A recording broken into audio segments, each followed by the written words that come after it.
ఆంధ్రప్రదేశ్ మాజీ CM YS Jagan London tour వాయిదా పడ్డట్టుగా తెలుస్తోంది.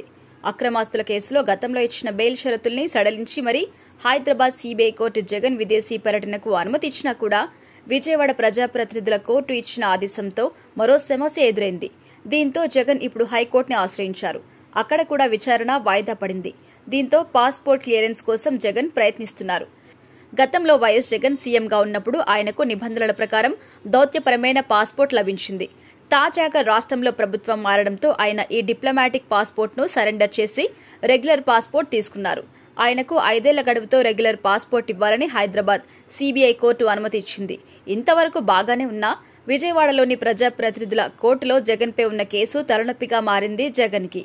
దీంతో తనకు 5 ఏళ్ల గడువుతో రెగ్యులర్ పాస్పోర్ట్ కోరుతూ విజయవాడ కోర్టులో జగన్ పిటిషన్ దాఖలు చేశారు. అయితే కోర్టు మాత్రం ఏడాది పాటు మాత్రమే రెగ్యులర్ పాస్పోర్ట్ తీసుకునేందుకు అనుమతి ఇచ్చింది. దీన్ని సవాల్ చేస్తూ జగన్ హైకోర్టుని ఆశ్రయించారు. 5 సంవత్సరాలకి పాస్పోర్ట్ ఇవ్వాలని హైకోర్టులో జగన్ లంచ్ మోషన్ పిటిషన్ దాఖలు చేశారు. దీనిపై విచారణ జరిపిన హైకోర్టు సోమవారానికి వాయిదా వేసింది. దీంతో జగన్ తన లండన్ ప్రయాణం వాయిదా వేసుకున్నట్టుగా తెలుస్తోంది. హైకోర్టు తీసుకునే నిర్ణయాన్ని బట్టి జగన్ లండన్ ప్రయాణం ఆధారపడింది.